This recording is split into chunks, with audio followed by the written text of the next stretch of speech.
Welcome to the IRS Whisperer Podcast. This podcast is designed for tax professionals with a spin toward IRS representation. My name is Henn, and I'm a CPA CTR. New episodes will drop weekly on Thursdays. Each week we'll be giving you exciting material to help the tax pro in their tax practice. That's assuming you can say exciting and taxes in the same sentence. On the IRS Whisperer Podcast, each episode will cover 3 different areas of a tax practice. We will present the marketing moment, which will cover various topics in marketing or sales to help you generate more clients and revenue in your business. The world of practice management will give you suggestions on how to better run your tax practice.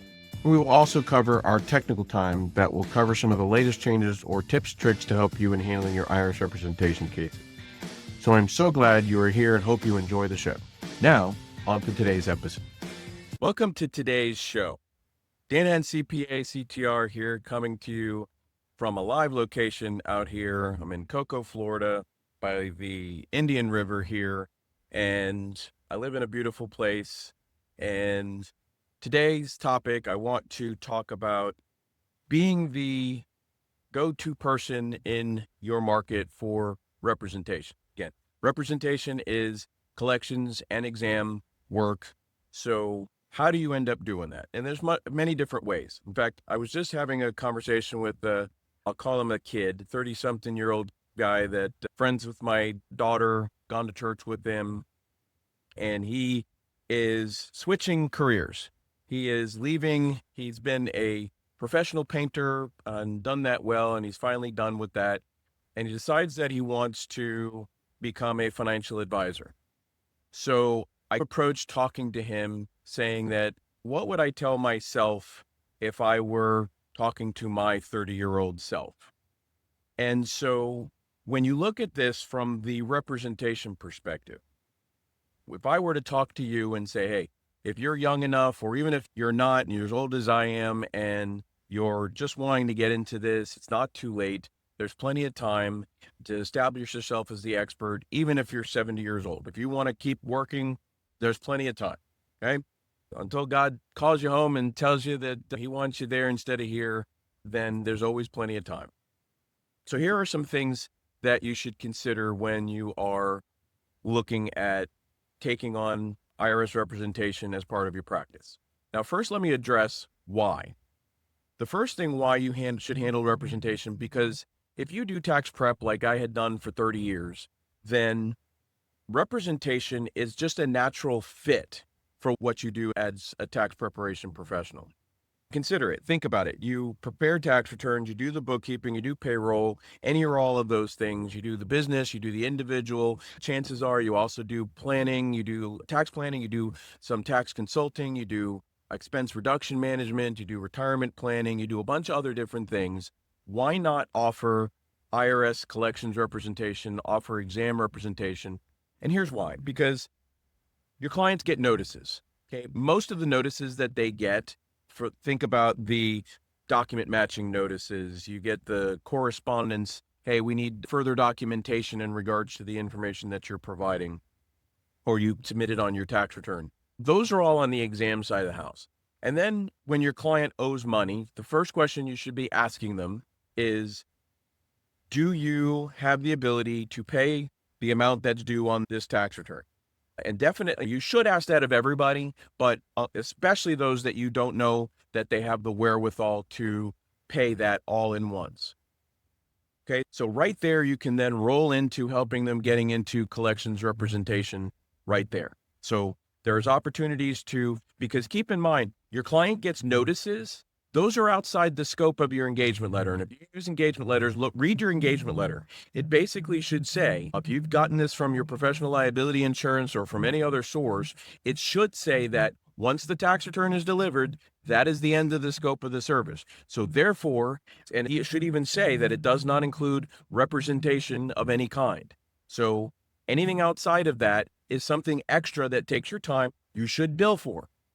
Okay, now, how do we go about doing this? The first thing you should do is market this to your existing clients. Send them a letter, send them an email. Anybody that comes into the office and has a conversation with you or any of your staff member, then they should tell them, hey, did you know that we do this kind of service? and they should just probably rotate that around and let people know. But you should send everybody a letter, remind them probably once a year at least that you handle these types of services, and frame it that, hey, we offer this service if you know anybody, because then what happens is if it's them, then they will come forward and say, hey, I saw that you offered this service. I can't pay my tax bill, or I offer this service and I've gotten this notice. So then have them help them deal with it at that point in time. Then secondarily, you should look at then reaching out to other professionals. So anybody else that's in your network, you've got financial advisors, you've got bookkeepers, you got payroll providers, you've got all kinds of different people that you are providing or having networking, elbowing, rubbing your elbows with, the people that you go to church with. Come up with your elevator speech and let them know the types of things that you do. And don't talk of them necessarily in terms of features, that laundry list of I prepare business individual tax returns. I help give taxpayers peace of mind by dealing with the IRS on their behalf. Something to that effect. Okay, that has more power, more meaning when you provide those types of things. Additionally, consider doing things like video, putting yourself out there on video, creating a YouTube channel, getting out there, maybe even working to try and get your account monetized where you can actually earn some money based on the videos you're putting out there. 1, 2, write a book. Writing a book is probably one of the best ways to get yourself out there. I have 3 to my name. Actually, technically I have more, but I count 3 that are more written by me. And then consider doing a podcast, doing a blog, doing social media, doing all of these things that help you get out there, that will provide that awareness that you're there.